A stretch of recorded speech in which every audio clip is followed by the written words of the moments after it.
All right. Thank you very much, Barbara. Good morning, everyone. I am very glad to be here.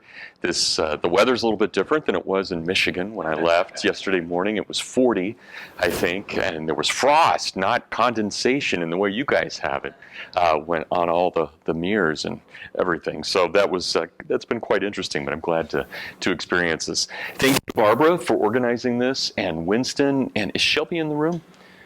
There she is, Shelby, who can answer everything from does a comma belong here to where do I find Odwalla juice. She's just great, so I appreciate that. And she even sent a package to Sweden for me this week, all legal, but yeah, it was just great. So thank you for that, Shelby, and everything you've done. This is also Old Home Week, and this is going to be part of my talk for me because I look around the room and there are a number of people in here that I know very well. The person, interestingly enough, that I know the longest is this guy back here in the kind of quasi-loud shirt. That is David. And David and I were in grad school together, and we were one of only 4, I would say, nonconformists in that whole department who really did not like to be told exactly how we had to think. And we decided, and through a lot of mutual aid and comfort, sometimes over at Bears, over a beer, we decided that we would do our own thing, and we paid for it at times, but here we are.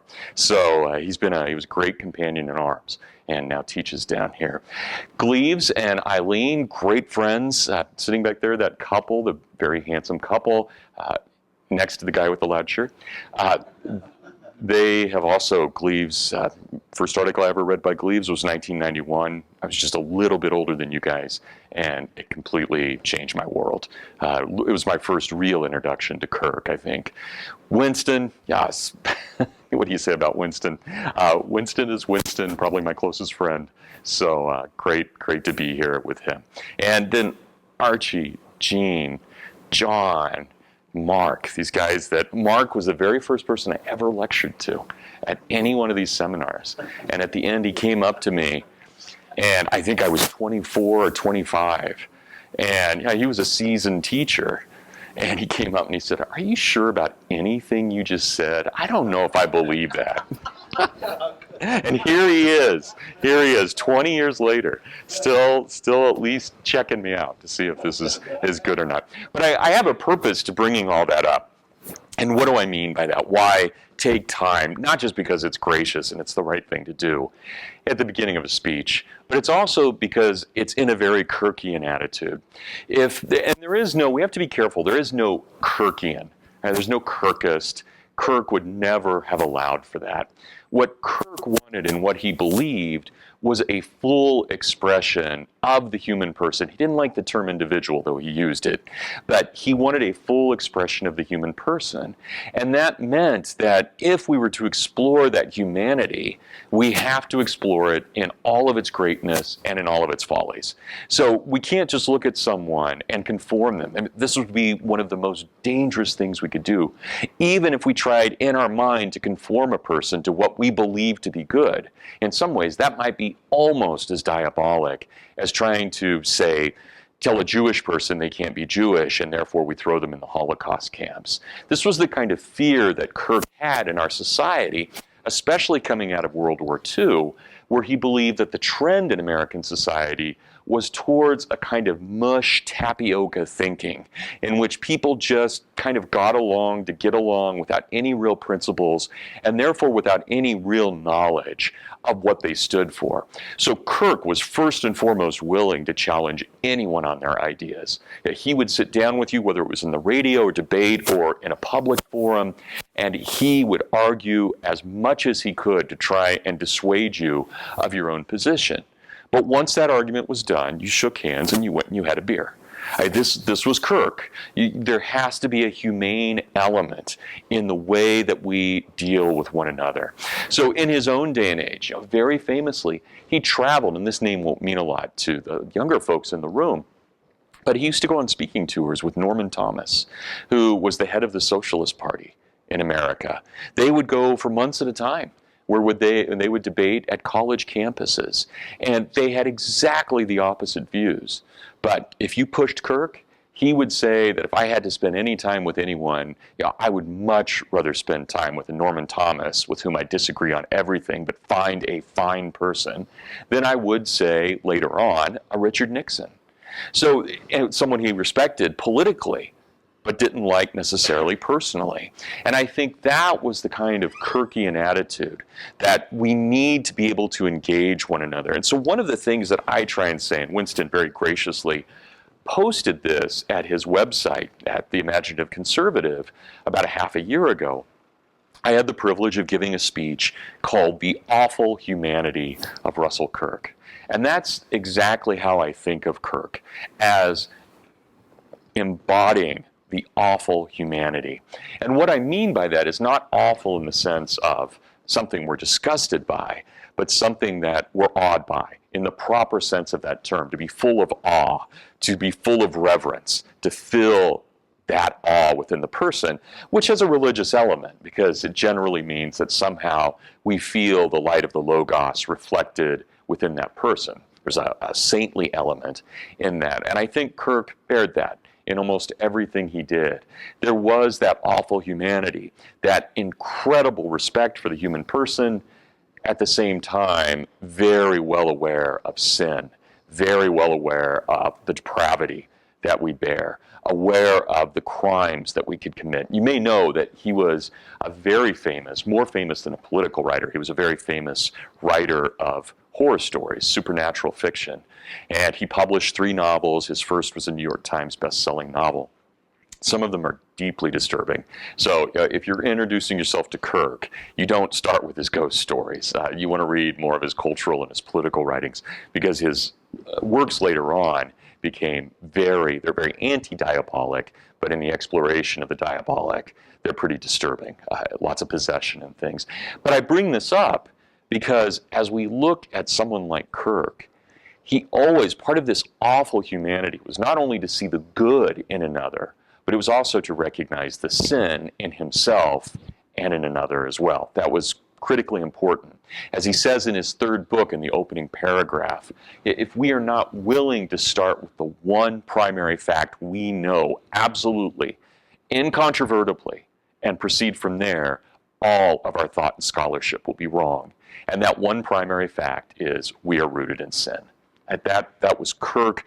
We have to understand that. We have to understand. Now, we could take that from a more non-Judeo-Christian perspective and say, all right, we're flawed, as an Aristotle or a Plato would have said. But however we want to put it, whatever terms we want to use, this was essential to Kirk, that we understand that. And yet the other side has to be true as well, that we are made for greatness. So that is a balance that we have to find in our lifetimes. We have to be able to figure that out. And part of Kirk's awful humanity was not just that he saw the beauty and the depravity, but it was also that he believed he had been given a special burden, and we all are given one, but he had been given a special burden to record these things. This was his life. His life, his calling was to write. His life, his calling was to think about these things, to debate in public. But again, not that he didn't have his errors. He most certainly did. He had a temper, and he could do things. Sometimes he would write letters off to people he was angry about, and Annette, his wife, would go out to the mailbox before the mailman came, and she would check, and she'd say, why would Russell be writing to this man today? And she would go back and open the letters, and if they weren't what she thought Russell should be sending, she'd burn them. So that, which I think is a violation of federal law, but I don't think the Kirks often cared that much about federal law in all kinds of ways. But we can talk about that. I don't want to leave you with the sense he was some kind of raving anarchist. But he did have some fears, especially in the early 70s, that they were being wiretapped and watched and so forth. But we can get into that. So it's a very interesting, as we're looking at Kirk, that awful humanity, that burden and that duty to do good. And how do you do that? Do you do that best by living up in a rural area where you can be left alone and write? Do you do that best, as T.S. Eliot said, by going into the tube station and looking at the homeless and talking to them? Do you do that best by maybe living in Houston and working with street saints? These are the kinds of questions that Kirk asks, and he knows that every individual answer is going to be different. And that's why I say, going back to my original point, there's no such thing as a Kirkian. To be a Kirkian is essentially to be a person who is willing to engage in humanity in a very liberal, that is, in an open fashion, and to understand that, but to do so with principles that are timeless. And so I'll read to you here, because I know that you're not all familiar with Russell Kirk, but I'll just give you a little bit of background, and then I want to talk about the book that we're celebrating today. It's the 60th anniversary of this book, never been out of print, in its 7th edition. So this book has done extremely well, and I think it's introduced a lot of people, not only to Kirk, but also to the ideas of conservatism. And again, in this book, he stresses, I'm not creating an ideology, I'm not creating a set way of thinking. I'm giving us 6 questions that we should ask, and maybe 6 principles that we should hold. But this is, and I think this is important to state as well, especially for you in the Honors College, it would be difficult to find anyone in the modern world more blatantly and openly Platonic, that is based on Plato, than Kirk was. Sometimes in his very ideas, sometimes in his expressions. So a lot of what we're talking about here, when we think about Kirk's own understanding, it's Christian, but it's a Christianized Platonism. And so he always has this kind of dualistic view about things, and certainly has a view of hierarchy, and we'll see that, a hierarchy of the universe, and we'll see that here in the book. But he was born in 1918 and born into what we would call extreme poverty. His father never could really hold down a job, and he liked his father, but it's clear in his writings that he only liked his father. It's very clear that he loved his grandfather, and it was his grandfather who really shaped Russell. But his father could never keep a job. He was a railroad engineer. He would have jobs for a little bit during the Depression, then he would lose it, and they would almost always have to go move in with relatives.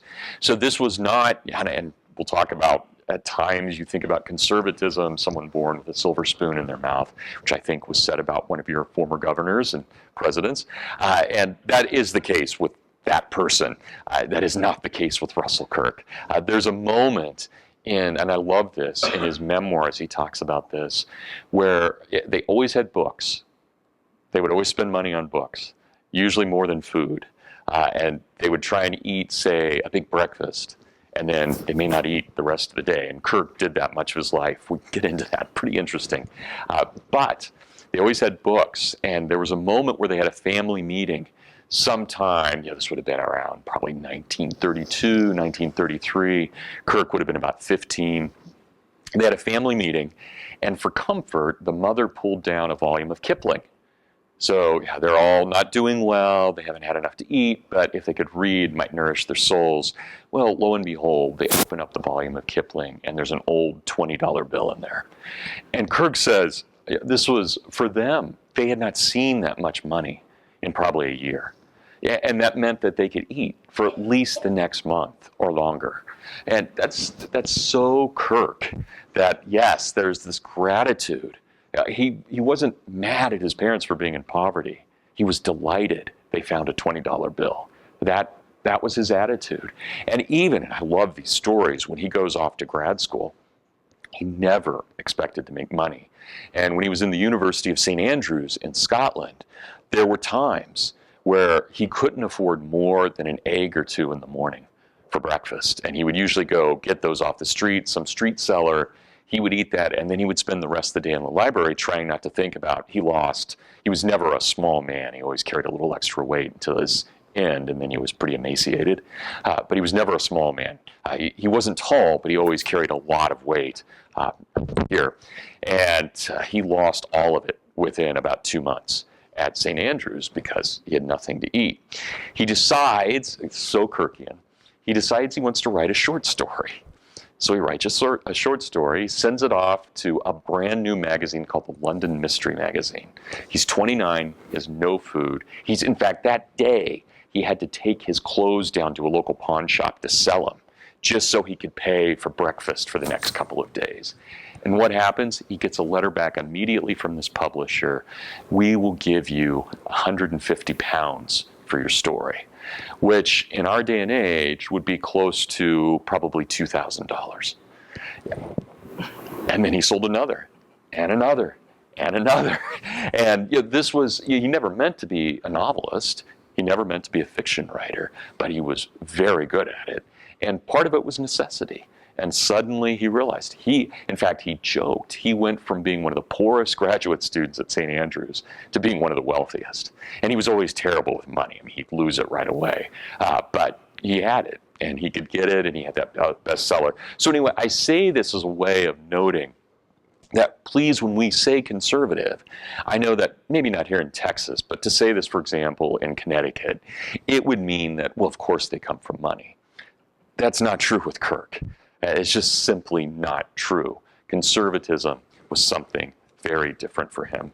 So he does end up, has an interesting career, goes off to get his master's at Duke, comes back and works at the Ford factory as an accountant. That lasts until he's drafted by the U.S. Army in 1942, and then he serves in the U.S. Army until 1946. Not by his choice, he hated it, but he was a chemical weapons specialist of all things. You'd have to know Kirk to know the ironies of that. But he was a clerk and he was a manager over chemical weapons testing. He didn't have a choice about this. It was be imprisoned or do this. So he starts writing again when he's in the military. It's before he goes to St. Andrews, but he starts writing a lot of just little pieces, things he wants to get at.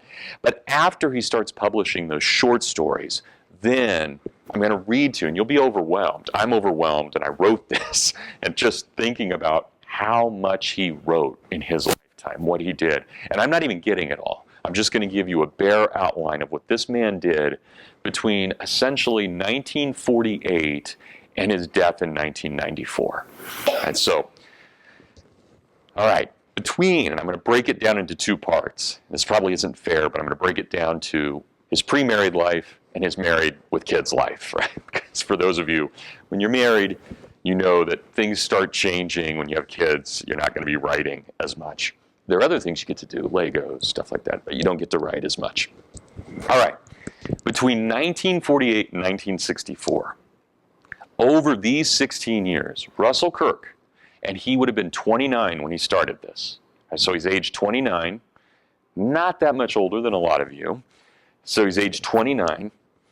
Over those 16 years between 1948 and his marriage in 1964, we could say that his scholarly and literary output is nothing short of astounding. He published 9 books of history and cultural criticism. His first novel, which made more money and sold more copies than every other book he ever wrote combined during his lifetime.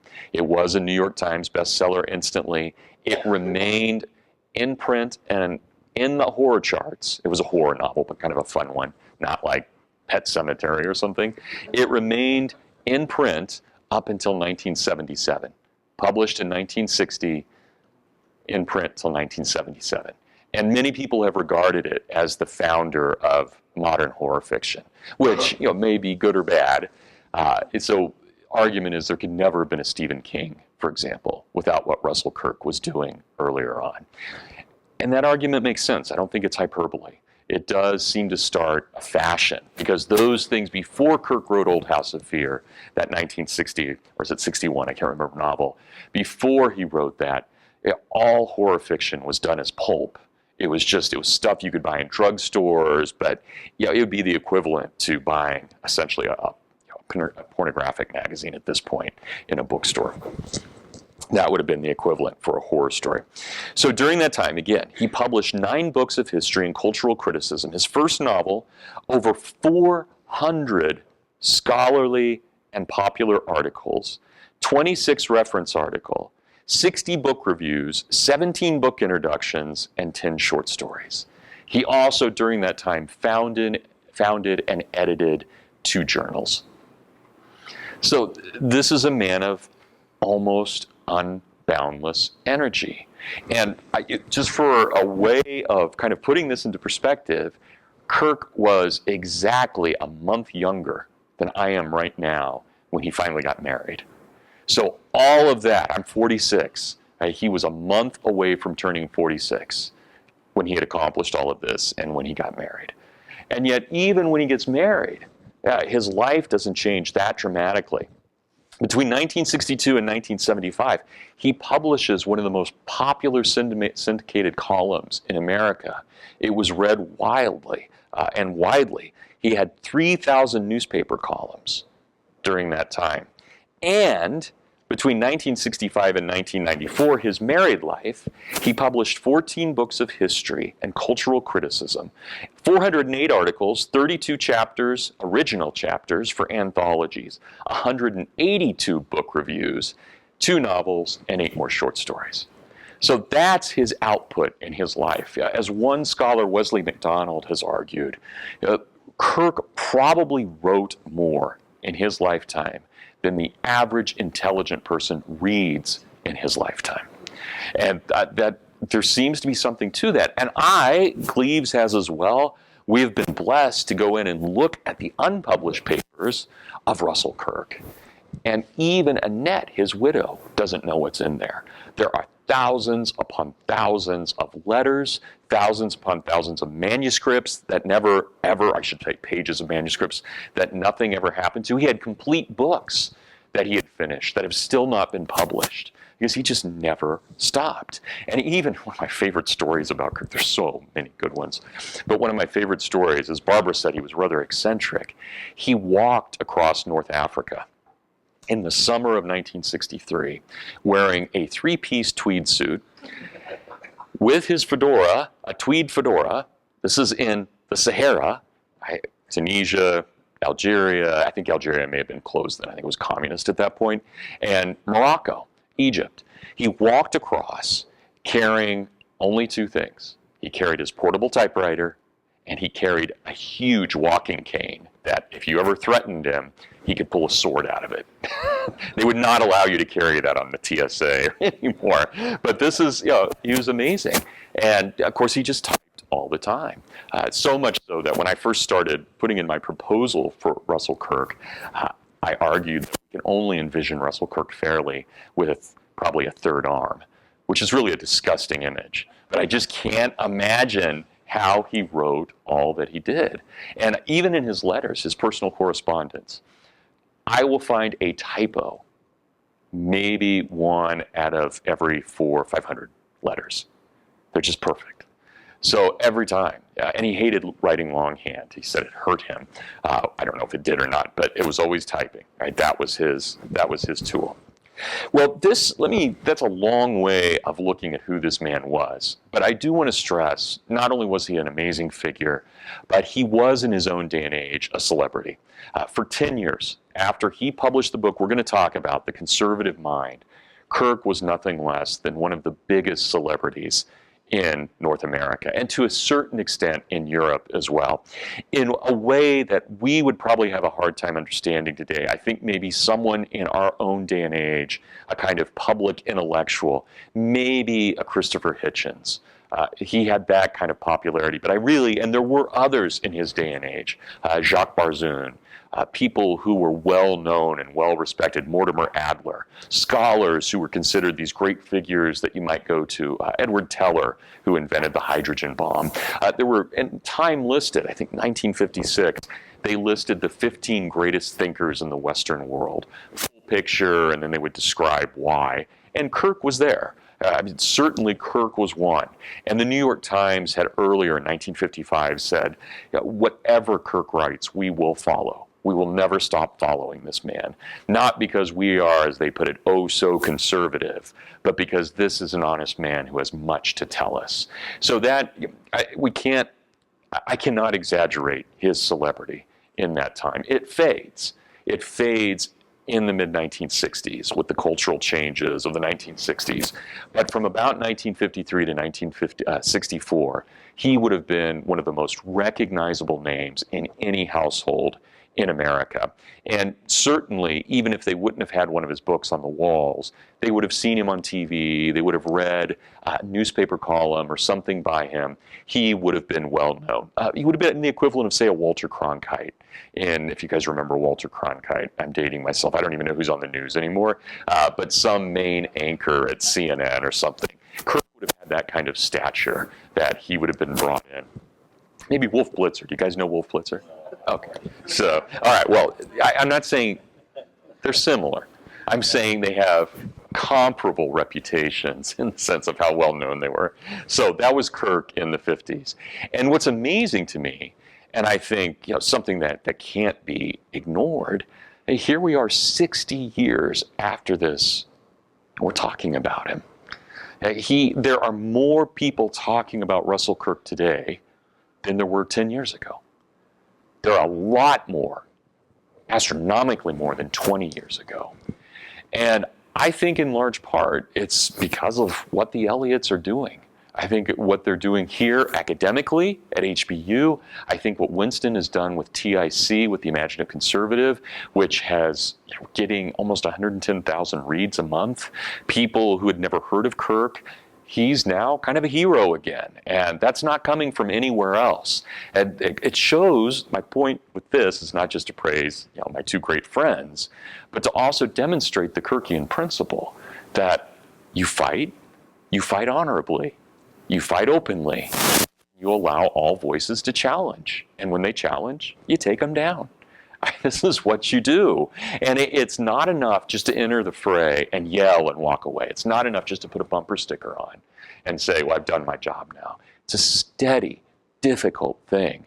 And certainly Kirk, in his own lifetime, making these decisions as a young man that he was going to dedicate his life to these things, and in all kinds of ways dedicating, I think, so much through his own charity and his own personality, for him, this is what he had to do. He's not going to just publish a book, The Conservative Mind, get every paper in North America and the UK to praise it, and then sit back and live off of that praise. He took incredible chances during his whole life, knowing there were times he could ruin his reputation. There were times that he may even ruin his old sales. It may change, and he may go down. He didn't care. He just kept going. And it meant there were times in his adult life that even though he could bring a lot of money in, they were in poverty. There were times after he was married where one of his daughters, Cecilia, had a major accident, that required all kinds of surgery. They had no money to pay for it, none. They didn't have health insurance, nothing, because their money had to keep being invested in things like publishing. So they got everything taken care of. And Cecilia's she's my age, she's a beautiful woman in great health, extremely bright, very, very forceful personality. She's doing great. But there were moments. What are we going to do? And so that, again, this is not a life of comfort that these people led. And I'll bring up one other thing about this because I think it's important to consider the conservative mind. Kirk was often also broke because he gave all of his money away to anyone who needed it. They kept in their home. At one point, they had 10 Ethiopians who had to escape Ethiopia. In fact, one of the uncles had just been executed, so Kirk managed to get them out through Israel and brought to Mecosta. Annette would drive around Grand Rapids, and she would look for homeless women. She would look for women near abortion clinics and invite them to come live. They raised these babies sometimes. They would let this woman have the baby in their house, and then they would take care of adoption. They did this constantly. They brought a homeless guy in who burnt their house down at one point, or at least contributed to burning their house down. And they loved him, but he was the hobo. But you could find, you never knew when you woke up. The Kirk girls still, in some ways, don't know how to handle this. But they would wake up any morning, and they could have 30 or 40 Cambodians there, people who had escaped from Russia. One of my fellow colleagues at Hillsdale, Yvonne Pongrasic, was brought out of Yugoslavia and raised at the Kirk House. So these people lived exactly what they said. So again, when we say conservative, we often think wealthy, greedy. That is not what Kirk means in any way, shape, or form. In fact, the closest thing we might say to conservative is love. That, for Kirk, that was the closest synonym.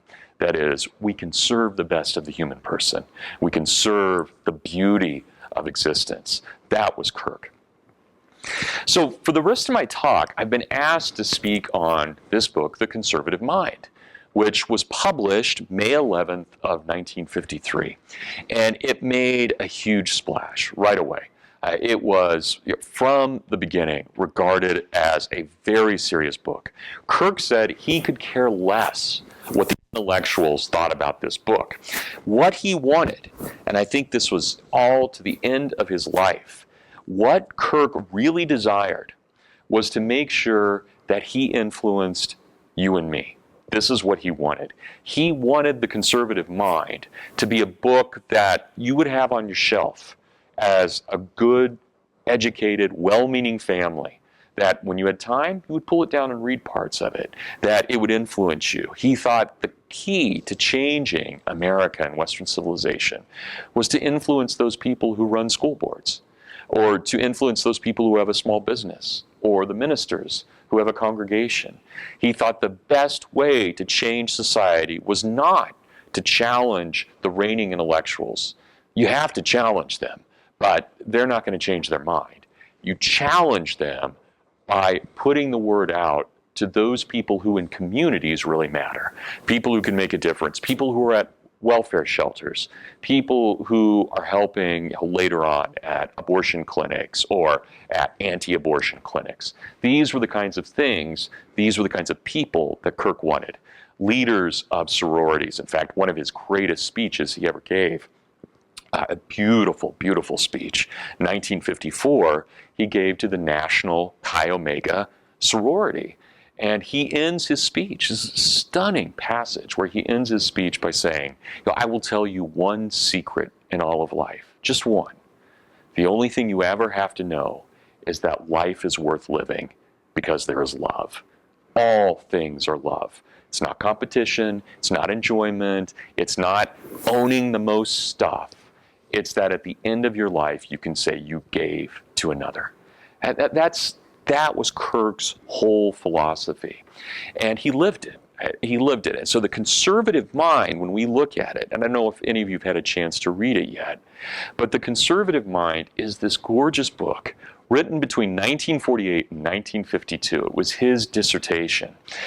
And it was meant actually to do exactly, in some ways, the opposite of what I just said, because Kirk was rather down about the future as he was writing this. But its original title was called The Conservative's Rout, The Conservative Defeat, that this was an old world, long gone.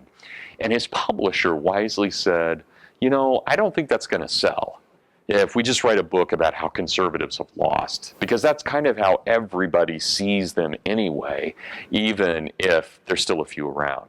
And so Kirk changed the title, and it changed his whole way of thinking. He even says at the beginning of the preface to his 7th edition, I think it was the title change itself that actually created the movement, the conservative movement.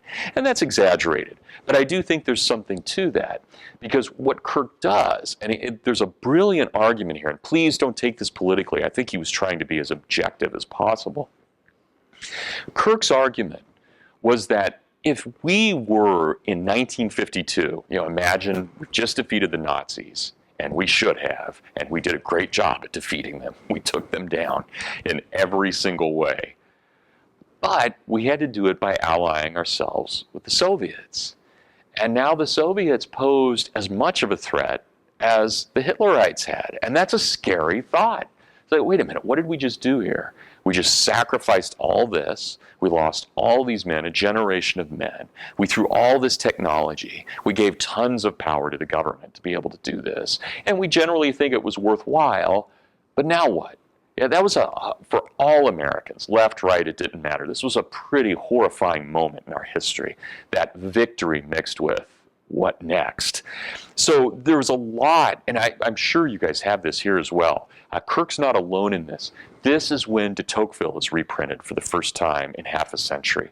This is when Edmund Burke is rediscovered, because, and they're still in our curriculum for the most part, even in colleges that don't have any kind of core. These guys are in the great books. They are Burke and de Tocqueville. They're very important in large part because they helped answer the questions of the immediate post-war world. And Kirk is asking those same questions. And he's saying, all right, here we are at the end of the post-war world. We're confused. We're both delirious with our victory, and we're unbelievably scared because we now have this Soviet enemy of oppression. And we're not quite sure who we are. We know what we did when we defeated the Nazis, but we don't absolutely know what it is we stand for. One of the great Kirkian questions: what do you stand for? Who is your loyalty based on? Where do you give your loyalty, your patriotism? And so Kirk said the best thing to do is analyze the past. He's a historian. He wants to analyze the past and find out, is there really a tradition here? And so he explores three traditions. And this is a guy by the age of 12, had read the complete works of Marx. He had read the complete works of Jefferson. In fact, he makes a decision when he's 12 that Marx wasn't that bright and Jefferson was. This is a guy, he read Gibbon at age 7. So he reads everything constantly, and he's obviously a genius. But he's done all this, and he's read, he reads fiction too, just anything he can get his hands on. But as he explores three types of history, he says, all right, let's look at the history of the liberals.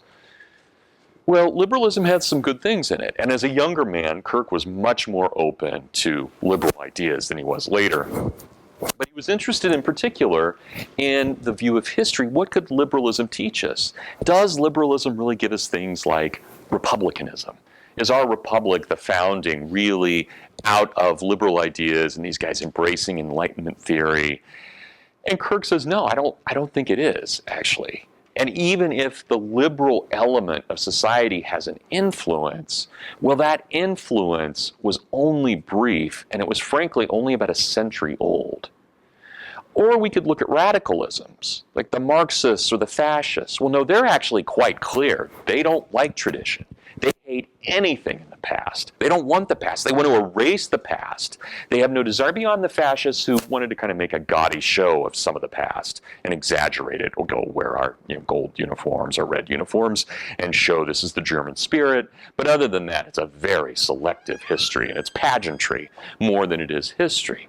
But what Kirk found and what gave him great hope is he said, since Edmund Burke, since the French Revolution, conservatives have lost every major battle. Everyone. They have never had a victory. And yet, this is what got to him. They're still here. No matter how much they've been defeated, they kept going. And he thought, okay, in the long run, they're going to get a break. In the long run, they're going to do something. So the liberals are too new. They can only, and they have a heritage, but it's a heritage at this point in 2013 that goes back to about 1688. And it's a fine heritage, but it's no deeper than that. It's essentially Christianity kind of manipulated in a variety of ways and made more secular. The radicals, no, they hate heritage. They want to say, yeah, my idea started today.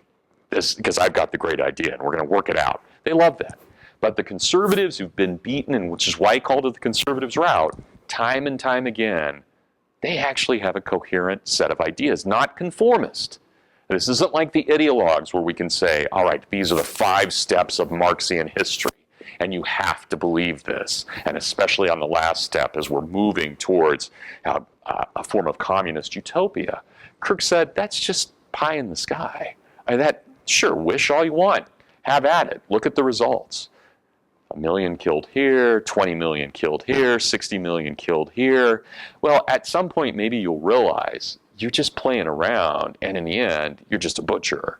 So Kirk makes this case in the conservative mind that there is a coherent set, granted, of all people who've been defeated, but a coherent set of people who have fought. And he starts writing a second book, a sequel to the conservative mind that he never finished, unfortunately.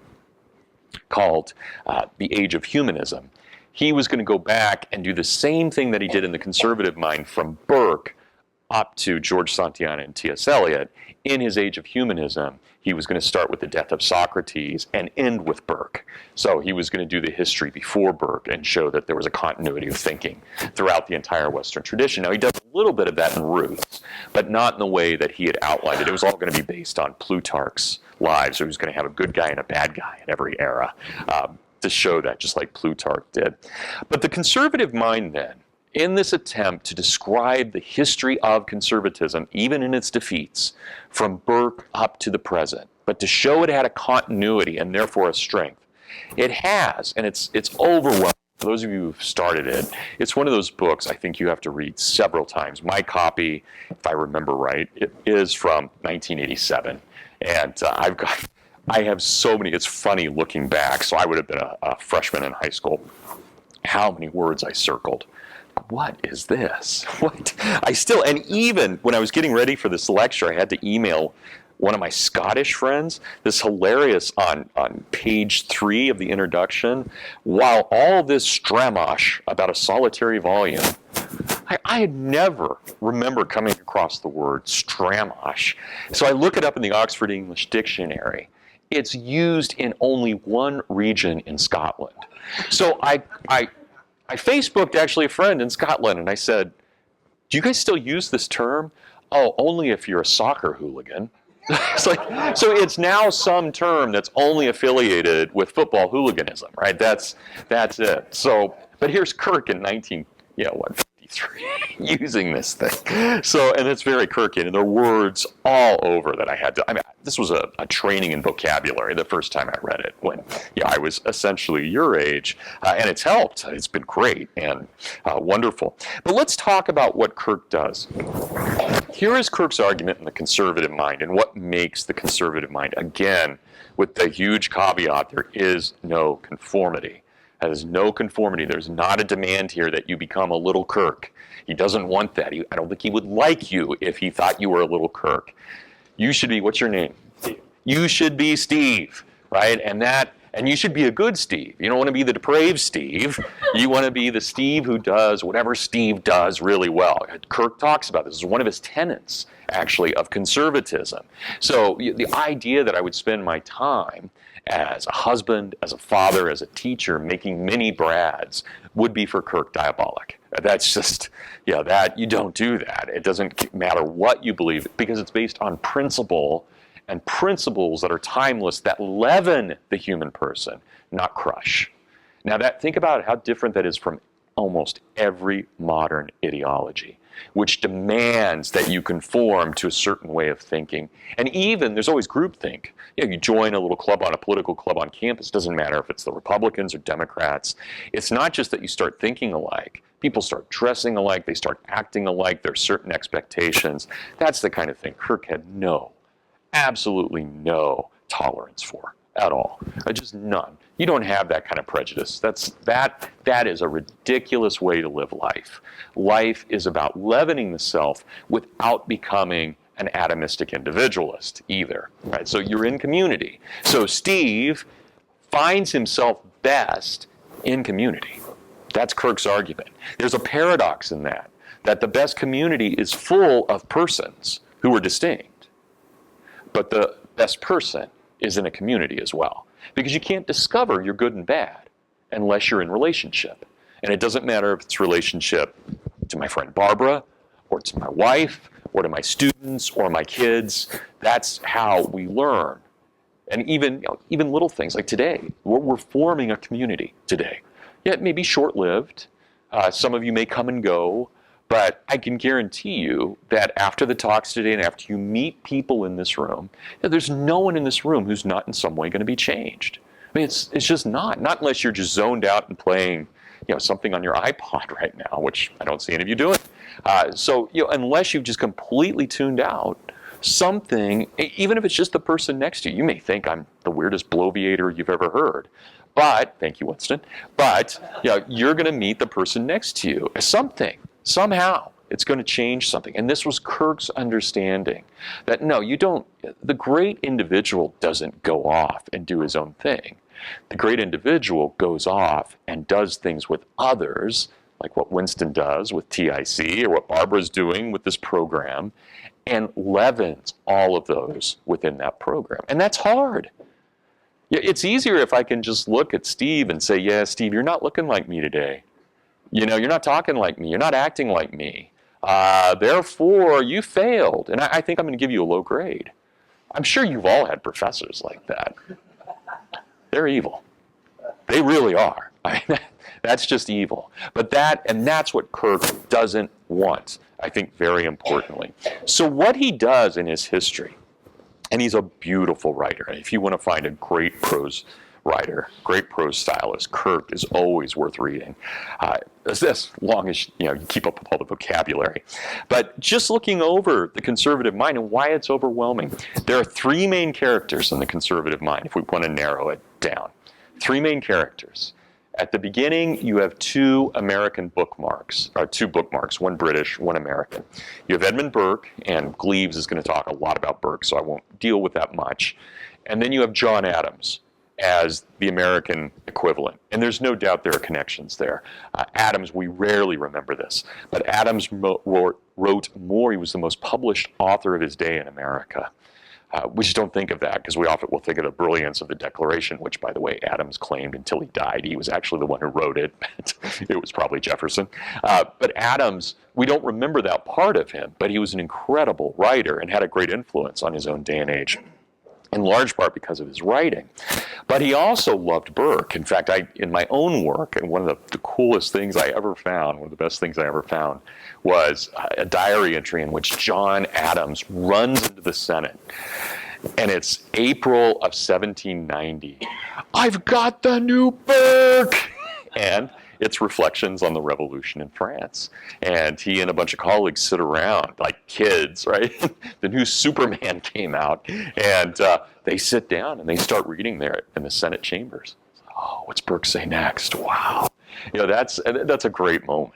You think about how real that becomes. Burke's not just this abstract figure. So Kirk starts with Burke, and then he has John Adams. And the whole basis, and Kirk does this intentionally, he places their writings as essentially a modern-day equivalent to St. Augustine's City of God.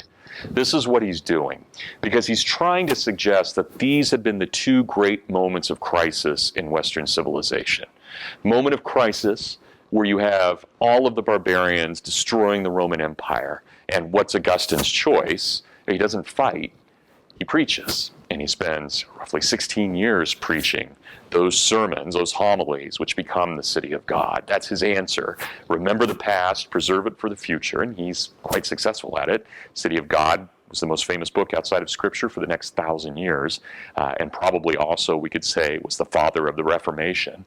It influenced the Catholics as much as it did Luther and Calvin. So a huge influence there. And then we have the crisis of the modern world for his day and age, where you have the French revolutionaries, who are unbelievable radicals, have barely anything to do with what's going on in America, though we often, because we have two revolutions within 10 years of each other, we often talk about them as similar. Nothing to do with each other. And Burke understood that. Burke was the single greatest defender of America in Parliament during his whole career, his entire career, not just at the beginning, but his whole career. He was the one who was negotiating treaties with us in 1782, the one that finally got passed in 1783. That was Burke's doing. Burke was, from the beginning, always in favor of an American, to the point where he called King George Satan in Parliament, which was a treasonable offense. He could have been executed for that. But that's how strongly he felt about the American position, that we were the true British and they had failed. So those are the bookends. At one end, and on the other end, Kirk decides, though he hated this man originally, profoundly hated him, used to write poetry mocking him. At the other end is yet more Anglo-American, but this time someone who was actually Anglo-American, T.S. Eliot.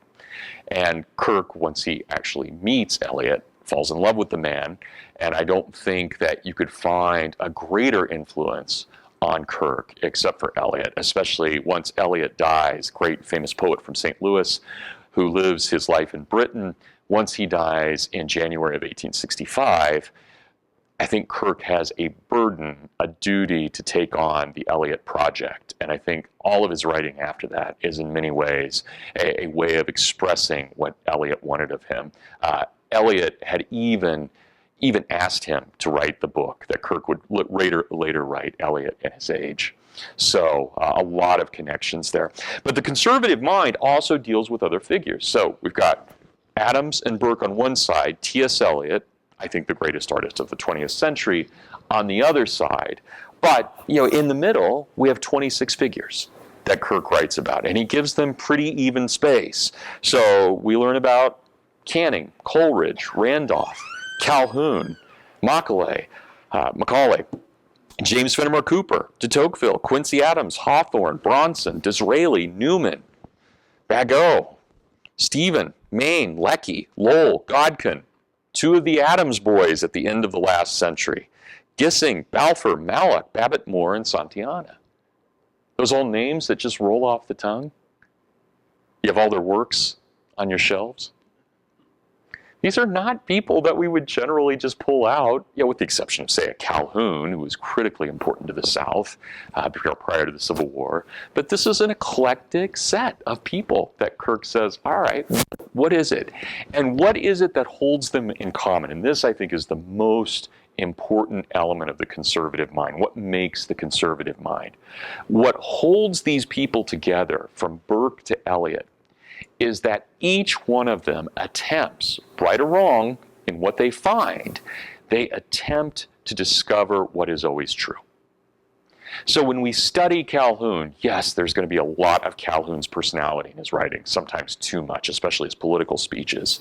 But when you read his philosophy on republicanism, no, Calhoun is a great scholar.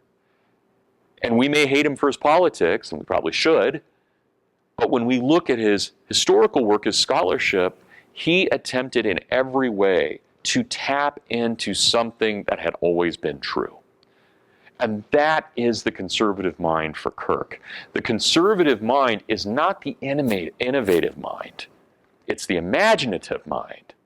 But the imagination is fueled by a source that is divine. It's not fueled by us. What the imagination can do, and Kirk says he wants imaginative conservatives. He doesn't want knee-jerk conservatives, prejudiced conservatives. He wants imaginative conservatives. Because what imagination allows us to do is see things, for Kirk, and this is very Platonic, but it allows us to see things that most can't see. They've either been forgotten, or they've been ignored, or they've been distorted in some way. So you can have a Burke, because Burke's stance, the reason he could fight for the American Revolution to the point of treason, and he could fight to the point of almost being assassinated against the French and be consistent, was because he was upholding ideals that were neither past, present, or future. They were all time, and they were transcendent. They came from God, or the natural law. And so because of that, there is an anchor. Now, that doesn't mean, when I look at Barbara from Kirk's perspective, Barbara is not merely a mixing of past, present, and future and the transcendent. She is her own unique being, never to be repeated, ever, ever. But she is a manifestation, a particular, in this time and place, manifestation of what is always true. But so are you. But your manifestation is different than hers. So there's always something that we tie into in some way that's transcendent. So the way Kirk put this, as he looks at these various figures, again, most of which I think most of whom we have forgotten, he gives us what he calls 6 tenets. And these 6 tenets are the tenets that will allow us to guide our own actions by principle. But I would remind you, I don't know how many of you've had classical philosophy, I would remind you this is much like Plato. Now, when Plato says there's a good and a true and a beautiful, and that there is a justice and a temperance and a fortitude, that when he says those things, Steve and I could have a knockdown, drag out, hopefully nonviolent, fight about what justice is. But neither of us has the right to question there is a justice. And that's Kirk's argument as well. We're not going to say that we know exactly what justice is. We will say, as good women and men, we probably will argue about that forever. But we do know there is a justice. We know that. And so our job in every generation, every person, the best women and men use their wisdom, their prudence, to look at what they've inherited and to decide through deep thought what can be passed on, what shouldn't be passed on, and what should be passed on with reform. That's what Kirk calls in the modern day prudence. This is what prudence is. Prudence is the ability to discern our inheritance and decide if it should be passed on. And that's very hard. We don't want to be like the 60s generation that just says, get rid of it all. But we also don't want to be like ancient Egypt, where we say, it's always worked, it always will, don't mess with it. Right? That's not Kirk's conservatism either.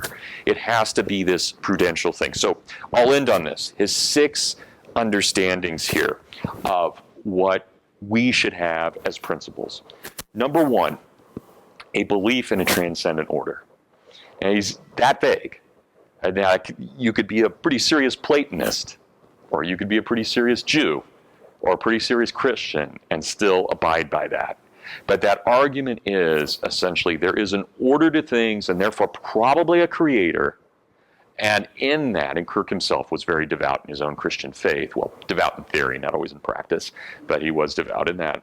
So here we have this idea that, all right, there's something always true out there, and we live it. We have to discern that order. Order in ourselves, order in those around us. Number 2, and this is where you see his real love of the person, of the individual human person. Number 2, and I love the way he puts this, a belief in the proliferating variety and mystery of human existence. Right? So there's always, right, every new face, every new baby is a new image of God, never to have been seen before, ever. Right? If God is infinite and we are made in his image, then every person bears that, but uniquely. And that's that wonderful, wonderful, how do you mix what's universally true with what's particular right here in this flesh, here in this soil, and so forth. Number 3, a conviction that society itself, and this is probably Kirk's most controversial point, but remember, he's from extreme poverty, that conviction in a civilized society requires order and classes. So not in the sense that there will always be the poor or there will always be the middle class. What Kirk means by this is there are certain functions we have. Here's a professoriate. They probably should be treated in a certain way. Here's your here's your police force. They should be in a different way. These are the kinds of orders that Kirk is talking about, and that we should treat one. If we see a minister, we probably don't give him a high five. Yeah, now maybe after you get to know him and he comes over for beer and so forth, if he does that kind of thing.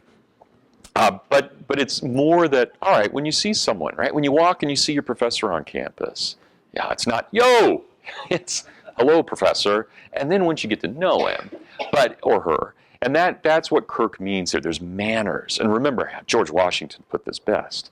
We are mannered, not because we like ourselves. We're mannered because we like the person we see. Manners are meant to be an expression of honor to the other person, not to ourselves. And that's Kirk is getting that. We respect that. Yeah?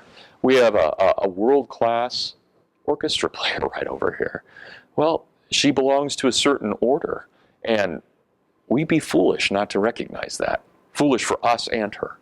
That's part of what Kirk means in recognizing these talents. Number 4, persuasion is the best way to change society. Persuasion, not force. Law is good, but law is good only after the people recognize that it needs to be law.